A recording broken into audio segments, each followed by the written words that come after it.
Halo semuanya, selamat datang di Skanusa Podcast. Wah, senang sekali. Kali ini saya sudah kedatangan tamu yang luar biasa ya, narasumber yang sangat luar biasa, jauh-jauh dari Malang ini. Ya, langsung saja kita sambut narasumber kita yang pertama, yaitu Bapak Dr. Andes Haryadi Stefanus AMD AKP.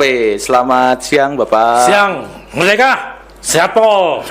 Selalu sehat Pol. Semangat sekali kalau teman-teman semua penonton di rumah nanti tahu umurnya Bapak Stefanus, nanti nggak menyangka ya semangatnya seperti ini ya kan. Selanjutnya ada narasumber yang kedua. Beliau ini Lause ya, kalau panggilannya untuk guru Lause Amanda. Selamat siang Lause. Selamat siang. Lause Amanda ini guru bahasa Mandarin, alumni dari Sekolah Nasional Nusa Putra, sekaligus penerima beasiswa di Tiongkok ya. Iya. Oke. Untuk narasumber ini saya akan dipandu oleh teman saya, rekan saya. Beliau juga Lause juga, namanya Lause Cynthia. Halo Lause. Halo semuanya. Apa kabarnya Lause? Baik. Sebagai informasi saja, Lause Cynthia ini juga guru bahasa Mandarin, penerima beasiswa dari Tiongkok juga. Nah, nanti tema pada siang hari ini yaitu tentang budaya Tiongkok kuno. Nah, tentu teman-teman yang mohon maaf keturunan dari etnis Tionghoa pasti sudah banyak ya yang mengetahui tentang budaya Tionghoa kuno atau Tiongkok kuno. Nah, bagi teman-teman yang lain yang ingin tahu ya, siang hari ini waktunya yang tepat ini karena sudah hadir narasumber yang luar biasa dulu. Ya. Bukan begitu Lause? Betul sekali Pak Anas. Iya, kalau saya bilang Lause ini nanti tengok semuanya. Iya. Karena sama-sama Lause ya kan? Iya. Betul.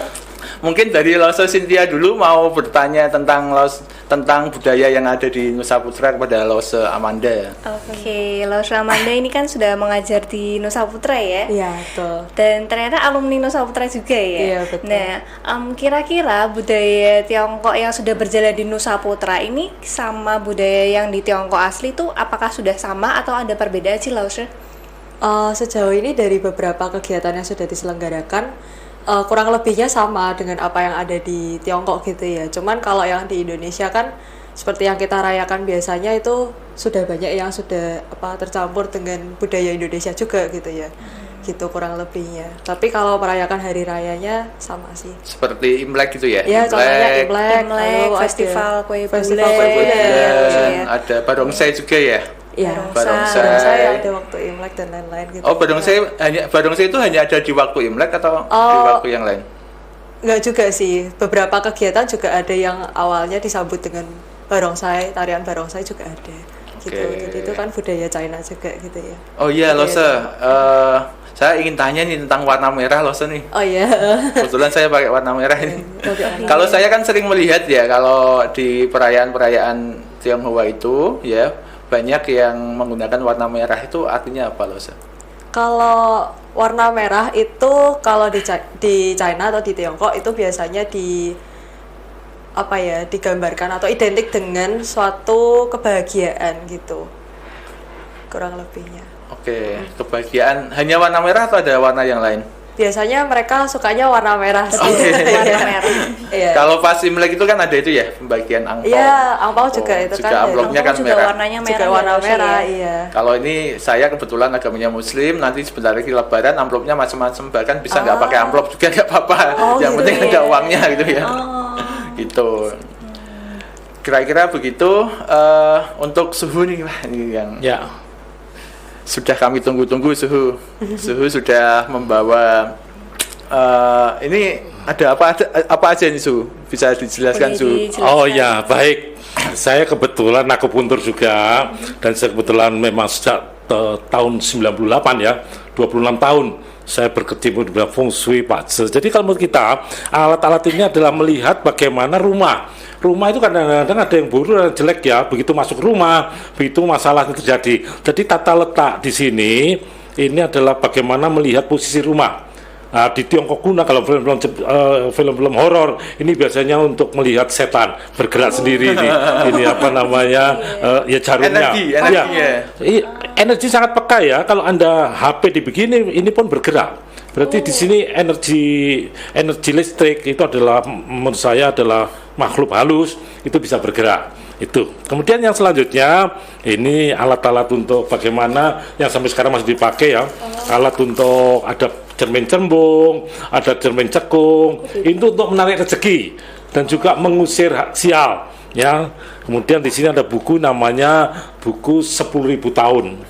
Ya, jadi seseorang itu sebenarnya kalau menurut ilmu dari Tiongkok kuno sudah dihitung bagaimana Anda, siklus Anda, bioritme Anda sebenarnya sudah dihitung. Tapi sekali lagi perhitungan ini berdasarkan dari tahun kelahiran, dari bulan kelahiran, tanggal kelahiran. Tapi sekali lagi usaha manusia dan doa masing-masing pada yang kuasa, bakti pada orang tua sangat menentukan jalan hidup Anda.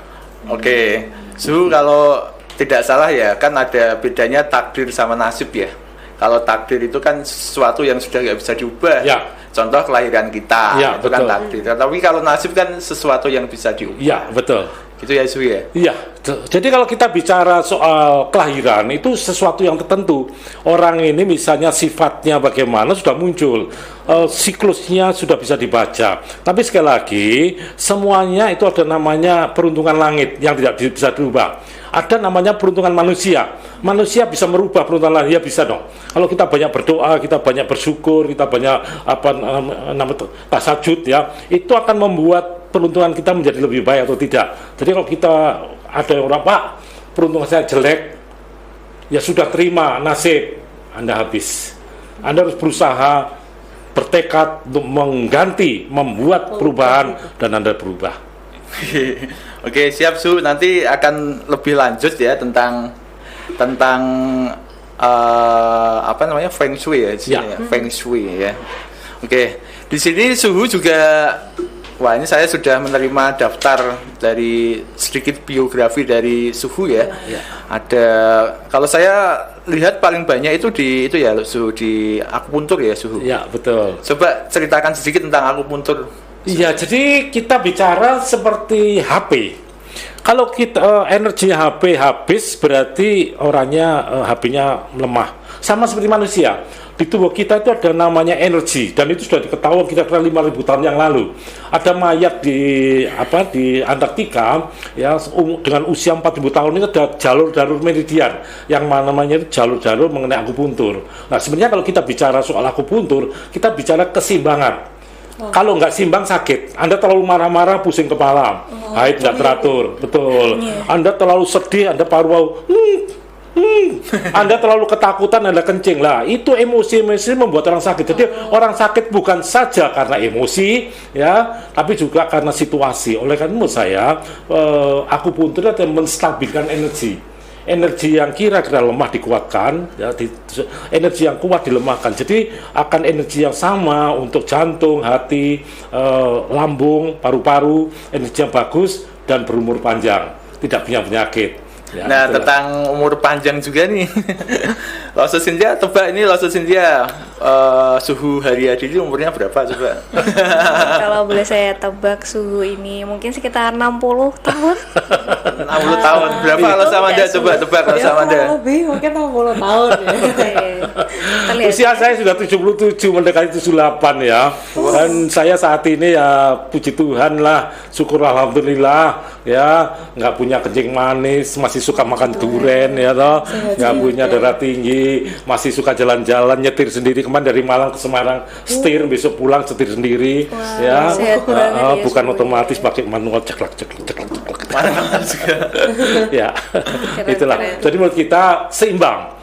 Ya, jangan terlalu terima apa adanya, jangan terlalu berusaha menjadi yang terbaik ya.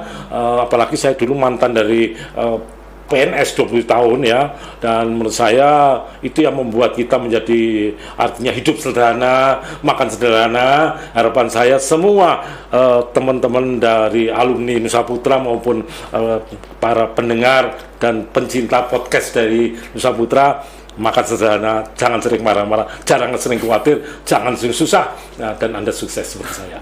Amin. Doanya sukses untuk kita semua ya. Loso Cynthia, ini kan sama-sama alumni dari Tiongkok ya. Ya. Ya, betul. Di kampus yang sama apa? Beda. Kami di kampus yang sama ya, Kampus Losi ya. yang sama. Iya. Kampus yang sama berarti. Iya. Berarti di kelasnya. Iya. Betul. Sudah itu di Tiongkok itu berarti sudah ada apa aja? Misalkan barongsai pernah ada nggak di sana? Iya, Terus kalau- Imlek pernah mengalami nggak di sana? Pernah. Iya, pasti Imlek.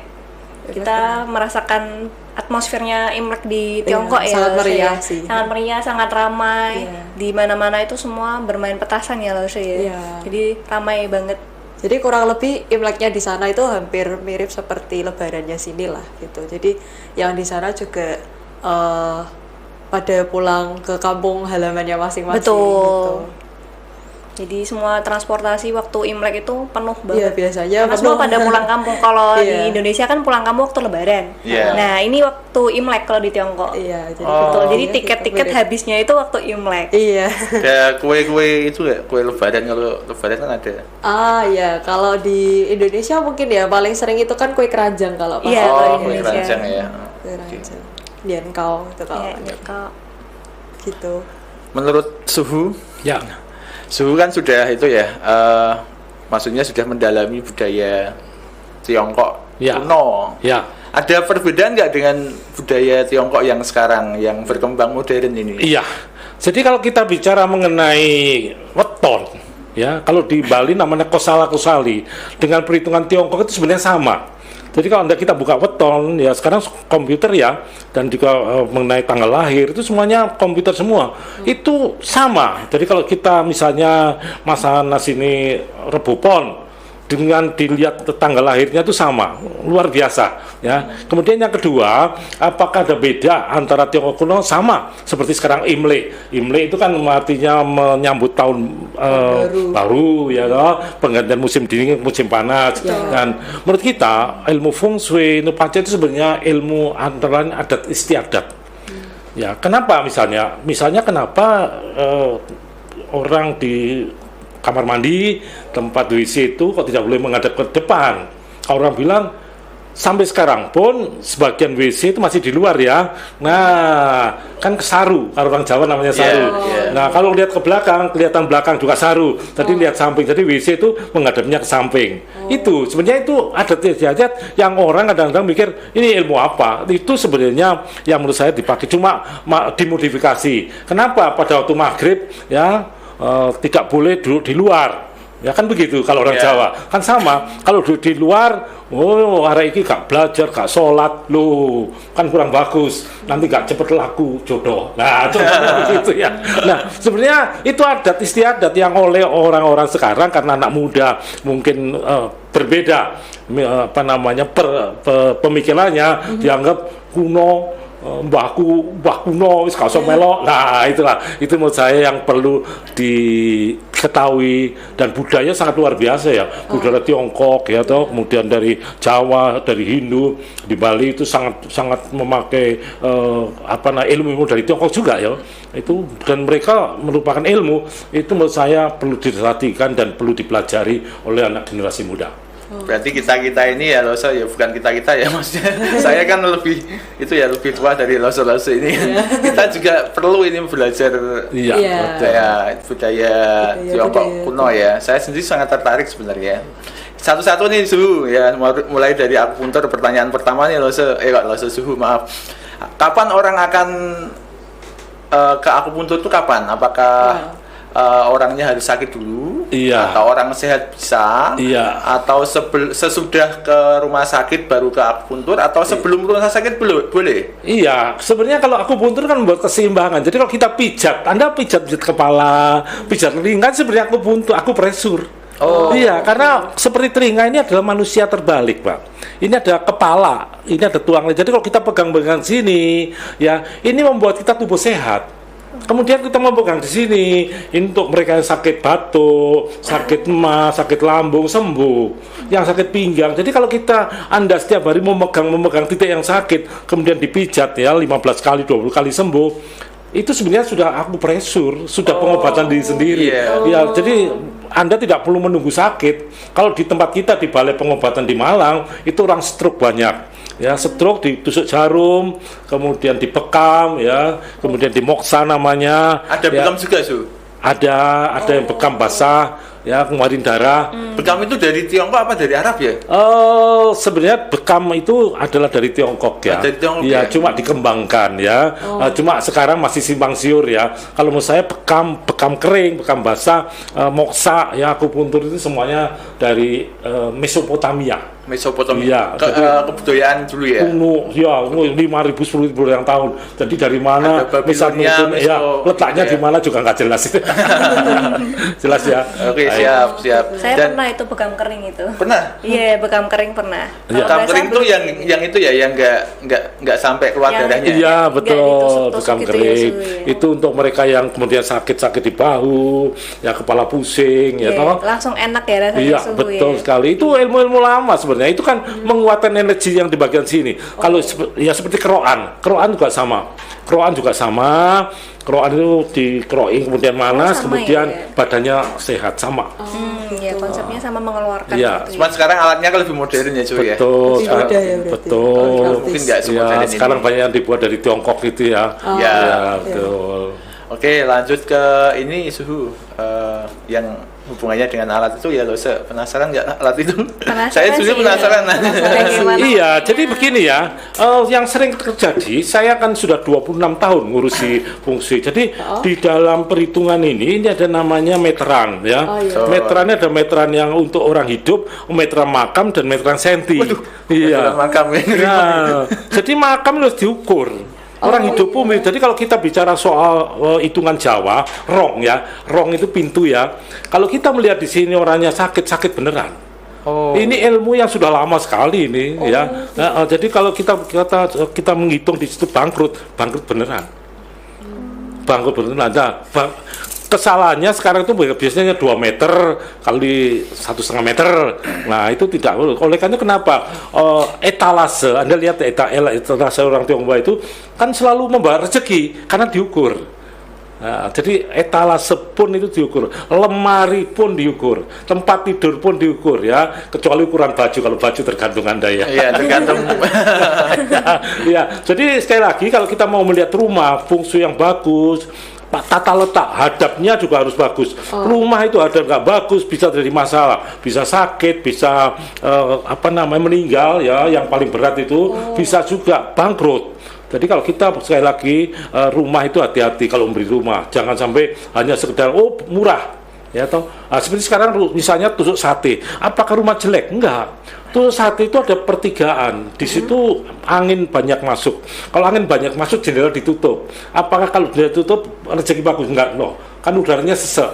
Apalagi kalau di pertigaan itu ada terjadi tabrakan, di situ ada orang tua, ya, tabrakan meninggal. Nah itu oleh karena menurut saya tusuk sate tidak jelek, kasih pohon-pohonan pintunya dirubah, tusuk sate harga murah dapat tempat yang baik. Itu sebenarnya ilmu-ilmu Tiongkok kuno yang masih dipakai di Indonesia. Oh, gitu.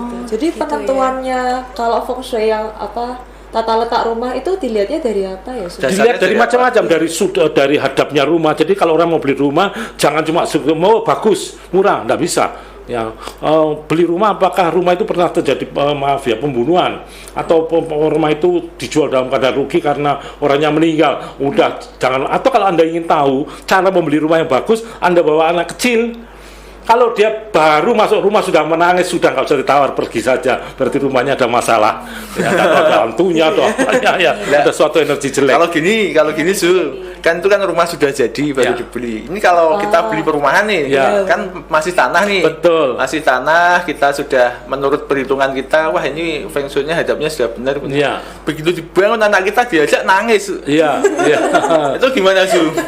Dinetralisir. Oh, berarti bisa. Nah, ini contoh ya, iya, ini yang sering terjadi lihat di contoh. depan. Ini Rumah kaca ya? sebenarnya. Kita pernah menemui satu rumah di Jakarta, lantai 2-nya itu selalu setiap malam berisik. Tidak ada orang berani. Kemudian saya lihat di sini ada pertigaan jalan, ini ada sudut tajam, terus di atasnya saya beri ini. Hanya saya beri ini. Besoknya sudah hilang. Berarti ini energinya dibalikkan, cembung. Ini contoh-contoh bahwa kadang-kadang ini apa ini ya, tapi betul. ini sangat bermanfaat karena energinya akan Dipantulkan. dipantulkan. Kalau ya cermin cekung, energinya akan ditarik diserap. Iya, supaya dampaknya rezeki. Jadi orang yang miskin biasanya pakai ini ditaruh di atas rumah. Nah, apakah dengan adat istiadat atau enggak? Kalau mau saya pakai aja lah. Ya, oke. Kalau enggak usah repot-repot ya. Nah, ini terjadi dalam beberapa supermarket terjadi itu. Jadi supermarket yang satu diberi tiang bendera menghadap ke sana. Yang sono habis. Kemudian di atas balkon saya kasih lampu yang lebih gede, ke sana, yang sini habis. Ini contoh soal bahwa sesuatu yang kelihatan sepele itu bisa menusuk. Di rumah juga begitu. Jadi kalau rumah, misalnya Anda sudah beli rumah jelek, jangan dijual dong. Kalau sudah terlanjur ya, Jangan dijual, diperbaiki. Ya, artinya diperbaiki dengan warna rumah, dengan tempat penggantian tempat tidur yang tepat, ya, dengan meja kerja yang tepat. Kemudian mungkin pintunya dirubah, ya biayanya nggak banyak, berhasil, artinya menjadi luar biasa. Kenapa orang kalau beli harus dengan feng shui dengan rumah?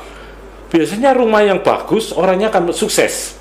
Kalau sukses dia akan beli rumah yang lebih besar, benar nggak? Yang lama mau dijual. Nah kalau lama itu harganya 501 M mungkin, tapi kalau sudah 5 M kan mesti tanya, rumah ini bagus nggak? Pada ahlinya, rumah lebih bagus langsung dibeli, beres sudah. Ada untung toh? Nah itulah fungsi itu sebenarnya bagaimana pada saatnya menjual rumah dengan lebih mahal dan dapat untung. nanti cuan juga ya hubungannya. Nah ya jelas. Jelas. Ini Suhu dulu kok bisa ini maksudnya Masuk ke bidang ini. ya gitu betul Kok ke bidang mau ini. masuk ke bidang ini Oh kan iya. dulu Suhu itu kan kalau lihat ini PNS ya. Ya. Saya kira juga kalau PNS sudah sibuk dengan urusannya masing-masing kok. Iya. Berminat dengan ini. Ya, ini pertanyaan yang menarik ya. Saya bongkar aja ya. Kebetulan ayah saya kelahiran dari Semarang juga. Ya, mbah saya kelahiran di Sidoarjo. Dua-duanya mendapat bintang gerilya Perang Kemerdekaan 45. Dapat 3 bintang gerilya dan dimakamkan di makam pahlawan di Malang. Pada waktu itu beliau menyatakan masih hidup. Saya dulu berjuang untuk negara. Apa yang kamu bisa perjuangkan untuk negara? Kaget saya. Tidak cuma perang, harus bagaimana? Harus berjuang. Saya belajar akupuntur, saya belajar akupresur, saya membuka kursus sudah 2.000 orangnya. Saya membantu orang-orang, maaf ya, orang-orang tunanetra, kita berizin. Kemudian saya melihat bahwa ternyata ilmu akupuntur itu semua ilmu dari Tiongkok itu dasarnya adalah Yin Yang dan 5 unsur. Yin Yang keseimbangan, 5 unsur itu air menghidupi kayu, ya kayu yang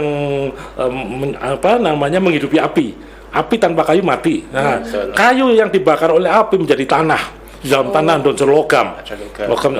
Kemudian logam bikin. Ternyata ilmu ini berguna untuk bagaimana kita melihat bioritme seseorang, bagaimana kita bisa menangani penyakit. Mungkin para pendengar ya atau pemirsa ya, kalau kita melihat apakah Anda sakit darah tinggi, Anda balik aja lidahnya. Kalau lidahnya hitam, berarti darah tinggi, hati-hati.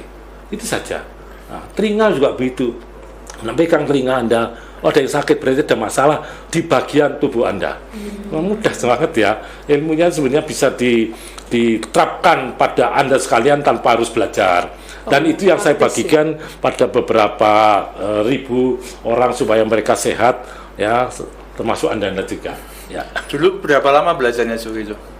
Belajarnya cukup lama ya, hampir sekitar 7 tahun. 7 tahun ya, pada orang Singapura, Malaysia, Hong Kong. Ya, kemudian saya belajar lagi dan belajar lagi. Buku-buku mengenai feng shui di rumah ada kira-kira 200 buku. Kalau mau ke Malang saya pinjamnya aja, asal nggak dibawa pulang ya. Pulang semua nanti. Bukunya langka semua ya? Langka semua. Ya, langka semua. Termasuk kalau Anda ke Malang mau ke tempat saya punya museum film.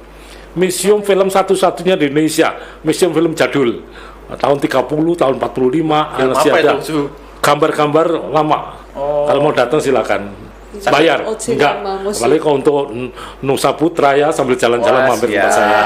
Terima kasih. Jadi bisa disebut seorang budayawan ya, ya Suhu ya. Iya, betul. Oke, Suhu, saya sebenarnya sangat itu loh Suhu, pengen tahu banyak, tapi kan ilmunya tetap lama ya, belajarnya aja Suhunya 7 tahun ya.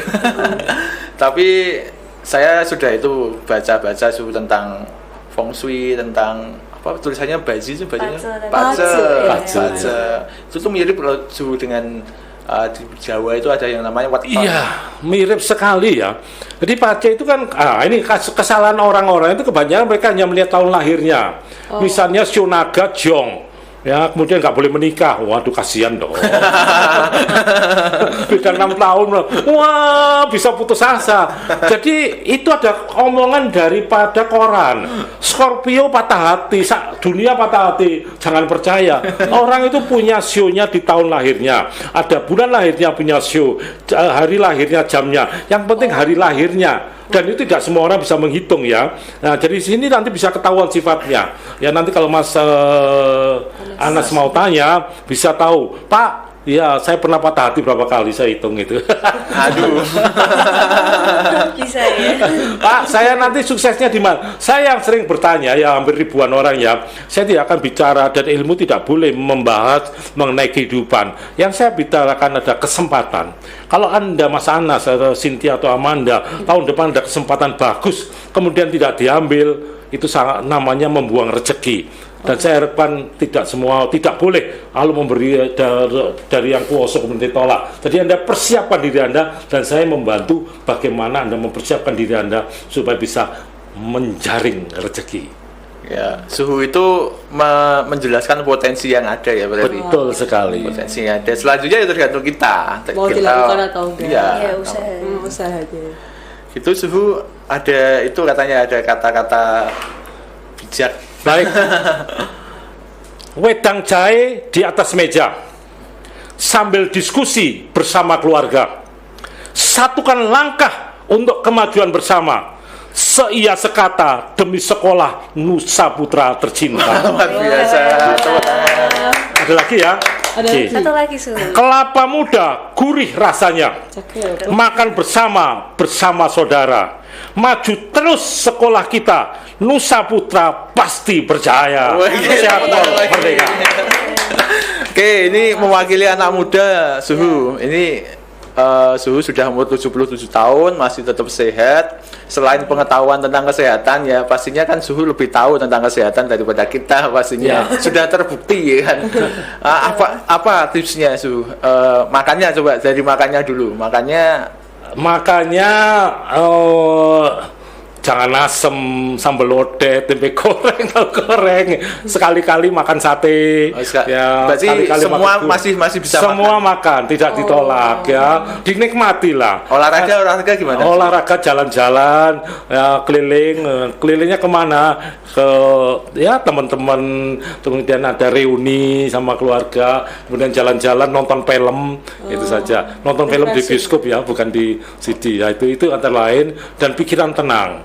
Ya, jangan terlalu banyak yang bermacam-macam. Ya, konsentrasi pada rencana besar apa. Kalau rencana besar kita ingin hidup sehat, hiduplah dengan sehat, sederhana, dan tentunya tidak neko-neko, katanya Usoho.